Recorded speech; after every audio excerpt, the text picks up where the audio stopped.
ورحمة الله وبركاته. الحمد لله رب العالمين والصلاة والسلام على أشرف الأنبياء والمرسلين محمد وعلى آله وصحبه أجمعين. أما بعد، درنو قدرمنو دوستانو، په دې هیله چې روغ صحت ولرئ. دا د یو ځل بیا ستاسو په درانه حضور کې حاضر شوي تر څو تاسو لپاره د عربي ژبې په نامه کورس پیل کړو.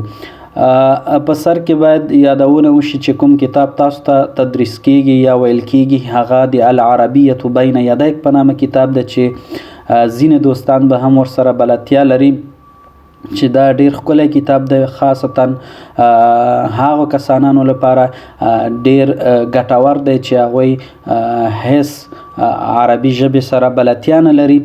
نو دا کتاب به انشاءالله د الله جل جلاله په اذن سره د الله جل جلاله په ارادې سره به تاسو حضور ته وړاندې کړو او تشریح به کړو. لومړی راځو فیل کوو، وایو چې بسم الله الرحمن الرحیم. الوحدة الاولى، لومړنۍ برخه یا لومړنۍ موضوع چې دا موضوع عبارت دی له التحیة والتعارف، یعنی ښه راغلاست او یا هم یو بل ته معرفیت، پیژندنه او سلام کول. راځو وایو چې الوحدة الاولى الدرس الاول، لومړنۍ برخه او لومړی درس وایي چې العرض الحوار الاول، لومړنی حوار. انظر واستمع واعد. انظر الحوار الاول، لومړنۍ محاوره یا لومړنۍ خبرې اترې. انظر په معنا دی وګوره، امر ده. واستمع یعنی غوږ ونیسه، واعد تکرار کړه. دغه محاوره چې تاسې په انظور کې هم وینئ د دوه کسانو ترمنځ ده چې یو خالد نومیږي او بل خلیل. دوی دواړه سره یعنی نوي مخامخ کیږي، محاوره کوي، خبرې اترې سره شروع کوي. نو دوی پیل په څه کوي؟ پیل په خالد پیل په سلام علیکي کوي. وایي خالد ورته وایي چې السلام علیکم ورحمة الله وبرکاته. خلیل جواب ورکوي چې وعلیکم السلام ورحمة الله وبرکاته. خالد پوښتنه ترې کوي چې ستا نوم څه ده؟ خالد ورته وایي چې اسمي خالد ما اسمک، زما نوم خالد ده، ستاسو نوم څه ده؟ پوښتنه ده. ګوره خلیل جواب ورکوي اسمي خلیل، زما نوم خلیل ده. خالد بیا ورته وایي چې کیف حالک، ته څنګه یې؟ ستا احوال څنګه دي؟ ستا وضعیت څنګه ده؟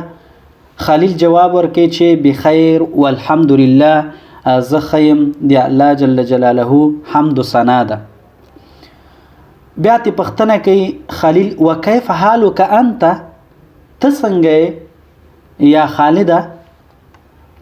خالد وایي چې بخیر والحمدلله، زه هم ښه یم، د الله جل جلاله فضل او ثنا او صفت ده. راځو ما خو لومړني حوار څخه خلاص شو، راځو دویم حوار ته یا دویمې محاورې ته. وایو چې الحوار الثاني، دویمه محاوره.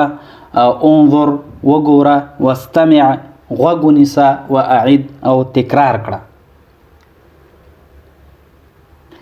د خولې په نامه د یو ښځې نوم ده او بل د خدیجې په نامه باندې د دواړو سره محاوره کوي په خپلو کې، او وایي چې خوله ورته وایي چې السلام علیکم ورحمة الله وبرکاته.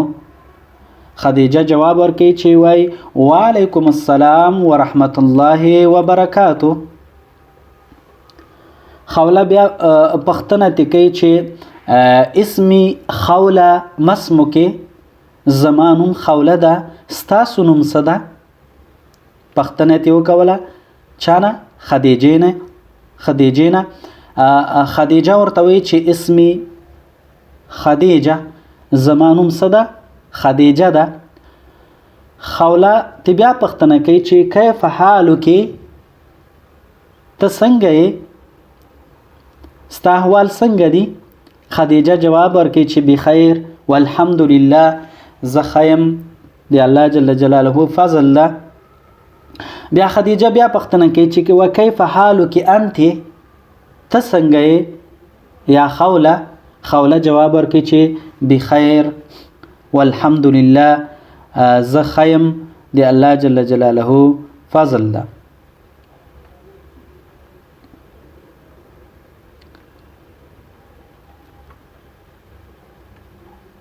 الدرس الأول الوحدة الأولى الحوار الثالث.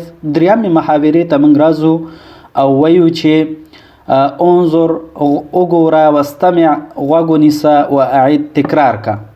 دغه محاوره هم د دوه اشخاصو ترمنځ ده یا د دوه کسانو ترمنځ ده چې یو محمد نومیږي او بل شریف نومیږي.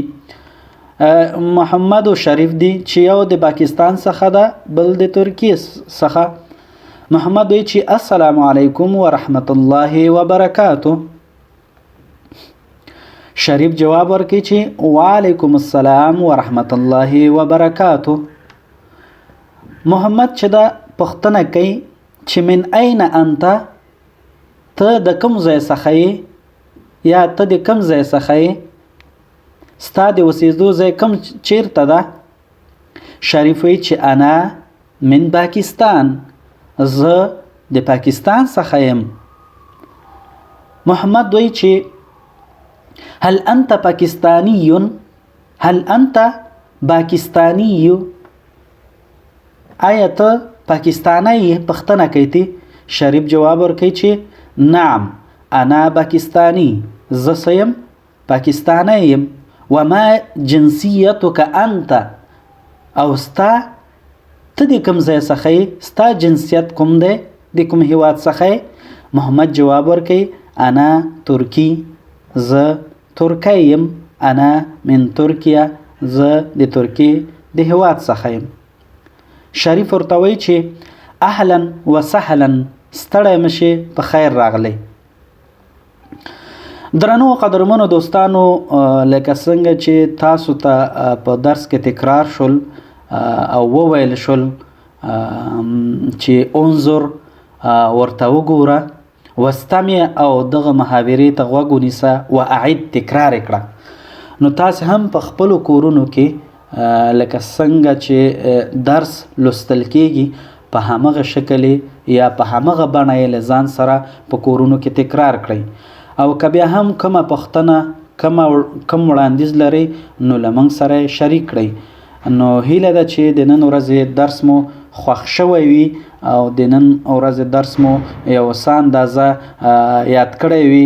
تر راتلونکي درس پورې تاسو په پاک او مهربان خدای سپارم. تل خوښ او خوشحاله اوسئ.